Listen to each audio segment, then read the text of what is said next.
الحمد لله رب العالمين أشهد أن لا إله إلا الله وحده لا شريك له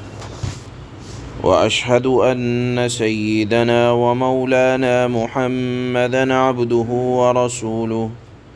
أما بعد فأعوذ بالله من الشيطان الرجيم بسم الله الرحمن الرحيم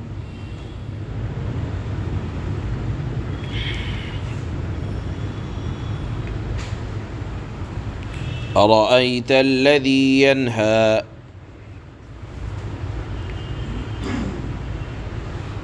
عبدا إذا صلى أرأيت إن كان على الهدى أو أمر بالتقوى أرأيت إن كذب وتولى ألم يعلم بأن الله يرى كلا لئن لم ينته لنسفعا بالناصية ناصية كاذبة خاطئة فليدع ناديه سندع الزبانية كلا لا تطعه واسجد واقترب صدق الله مولانا العلي العظيم۔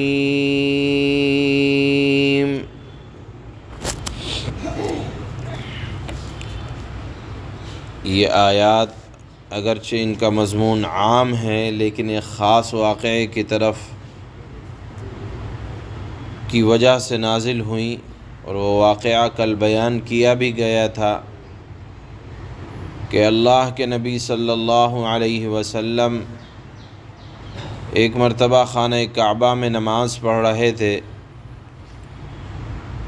ابو جہل نے آپ علیہ السلام کو مخاطب کر کے فرمایا کہ اگر تم نے یہ نماز پڑھنے کا سلسلہ بند نہیں کیا تو میں تمہاری گردن پر پیر رکھوں گا۔ پیر رکھ کر مقصد یہ تھا کہ توہین کروں گا، اور کہا کہ میں بارہا منع کر چکا ہوں مگر تم اس عمل سے باز نہیں آتے۔ دیکھو میرا مجمع، میرے مددگار مکہ مکرمہ میں تم سے زیادہ ہیں، اگر نہیں باز آؤ گے تو جب تم سجدے ہی میں ہوگے تمہاری گردن پر پیر رکھ کر میں گردن توڑ دوں گا، العیاذ باللہ۔ روایات میں آتا ہے کہ اس ارادے سے وہ چلا بھی کہ آپ کی گردن پر پیر رکھے، لیکن وہ خود ہی باز آ گیا۔ پوچھنے والوں نے پوچھا کہ کیا وجہ تھی؟ اس نے کہا کہ جب میں اس ارادے سے چلا تو مجھے محسوس ہوا کہ آگ کی ایک خندق ہے اور اس میں کچھ پردار چیزیں نظر آ رہی ہیں، پر والی چیزیں، اس لیے میں اس سے رک گیا۔ اللہ کے نبی صلی اللہ علیہ وسلم نے ارشاد فرمایا اگر وہ اس سے اور آگے بڑھتا تو فرشتے اس کے جسم کا گوشت نوچ لیتے اور اس کے جسم کو پارا پارا ٹکڑے کی شکل میں کر دیتے۔ اگرچہ ان آیات میں خاص واقعے کی طرف اشارہ ہے، لیکن اللہ کی عادت اور دستور یہ ہے کہ مضمون کو عام رکھتے ہیں کہ کوئی بھی جو بھی اللہ کی عبادت کرنے سے کسی کو روکے گا تو وہ سن لے کہ انجام اچھا نہیں ہونے والا۔ ابو جہل نے بھی یہ کام کیا تھا تو آپ دیکھیں اللہ نے اس کا انجام کیسا برا فرمایا کہ بدر کے موقع پر انتہائی ذلت و رسوائی کے ساتھ اس کی لاش کو کھینچا جا رہا تھا، اس کی لاش سے، اس کے جسم سے اس کی گردن کو الگ کیا گیا، رسول اللہ صلی اللہ علیہ وسلم کے قدموں کو میں لا کر اس کو رکھا گیا۔ بہرحال اللہ نے فرمایا اَرَأَيْتَ الَّذِي يَنْهَا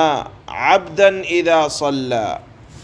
وہ کیسا بدراہ آدمی ہے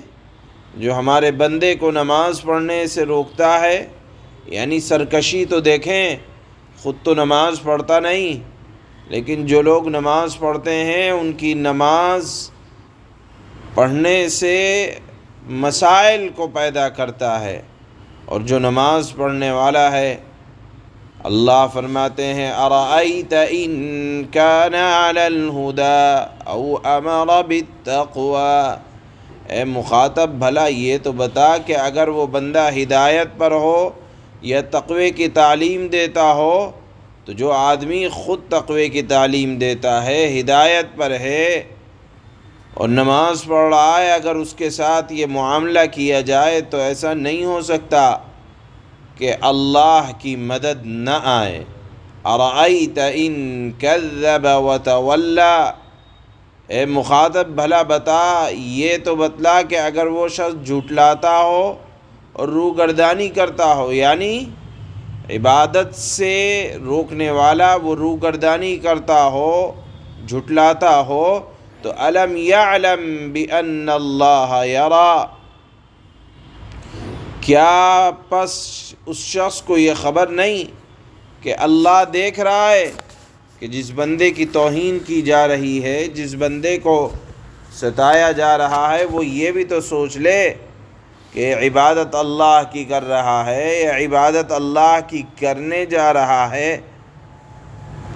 اور اللہ کے سامنے سجدہ کرنے سے روکا جا رہا ہے اس کو، تو اللہ روکنے والے کا انجام اچھا نہیں کریں گے۔ اور تاریخ شاہد ہے کہ ابو جہل کا انجام بہت برا ہوا، اس کے جسم سے اس کی گردن کو الگ کیا گیا اور پھر ایسے ہی ایک گڑھے میں ڈال دیا گیا، اور حضرت عبداللہ ابن مسعود نے ابو جہل کی گردن پر پیر رکھ کر یہ کہا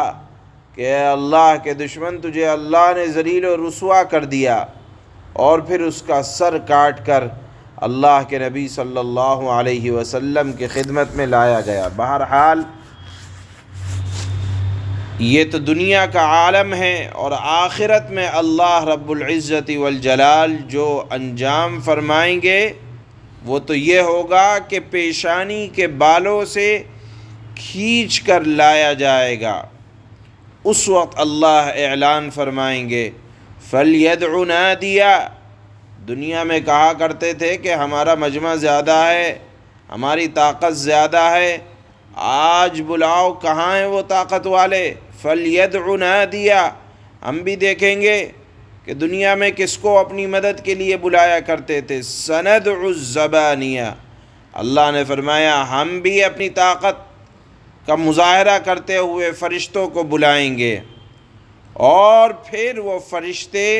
پیشانی کے بالوں سے پکڑ کر جہنم میں اوندھے منہ ڈال دیں گے۔ اس کو اللہ نے اس صورت میں بیان فرمایا، اور آخر میں اللہ کے نبی صلی اللہ علیہ وسلم کو تسلی دیتے ہوئے اللہ فرماتے ہیں، اور آپ کے ذریعے سے پوری امت مسلمہ کو اللہ خطاب کر کے فرماتے ہیں کَلَّا لَا تُطِعْهُ وَاسْجُدْ وَاقْتَرِبْ، یعنی اے نبی صلی اللہ علیہ وسلم، یہ آپ کو نماز سے روک رہے ہیں، اور اے امت محمدیہ کا ہر فرد جس کو بھی نماز سے روکا جا رہا ہے، تو روکنے والے کی آپ پرواہ نہ کیجیے اور کسی کی بات پر کان نہ دھریے، جہاں چاہیں شوق سے اللہ کی عبادت کریں، نماز پڑھیں اور اللہ کی بارگاہ میں سجدہ کر کے اللہ کا قرب حاصل کریں۔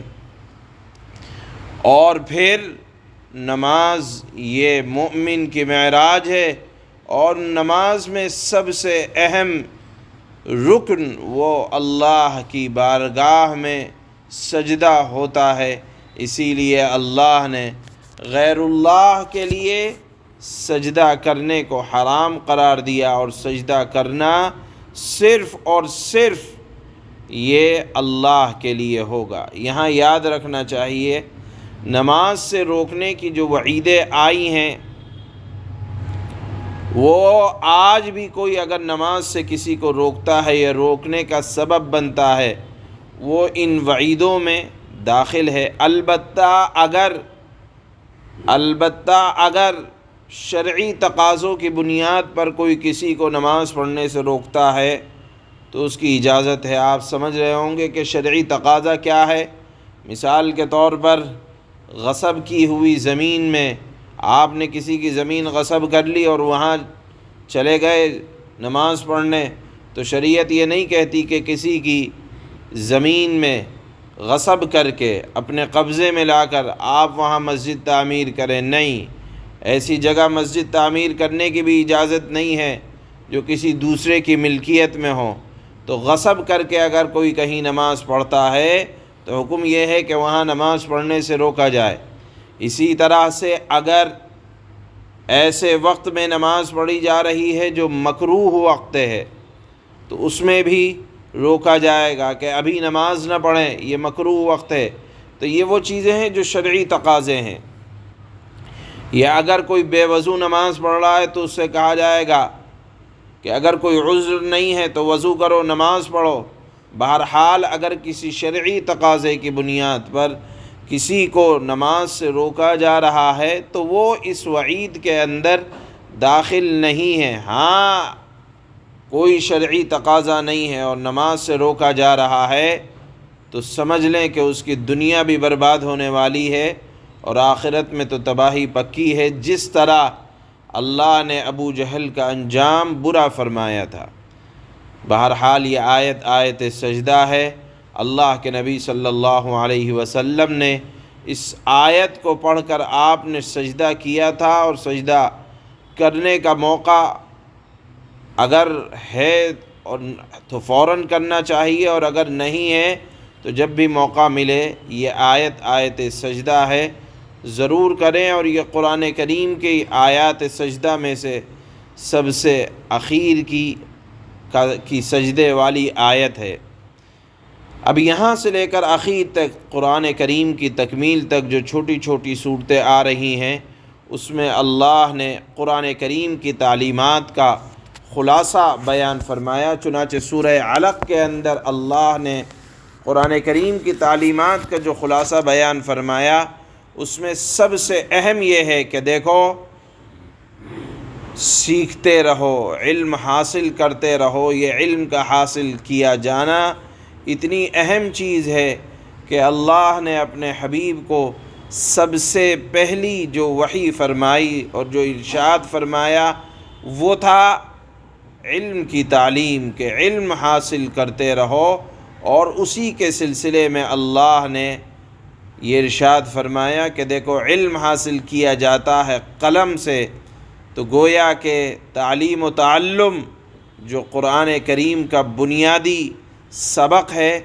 اللہ نے وہ سورہ علق کے اندر ارشاد فرمایا۔ اور دوسری بات جو ارشاد فرمائی کہ کسی کو عبادت کرنے سے رکاوٹ کا ذریعہ نہ بنو۔ اگر کوئی کسی کی عبادت میں رکاوٹ کا ذریعہ بنتا ہے تو اللہ اس کی دنیا اور آخرت دونوں تباہ فرما دیتے ہیں۔ وہ اس سورت کے اخیر میں اللہ نے یہ مضمون بیان فرمایا ہے۔ چنانچہ اللہ فرماتے ہیں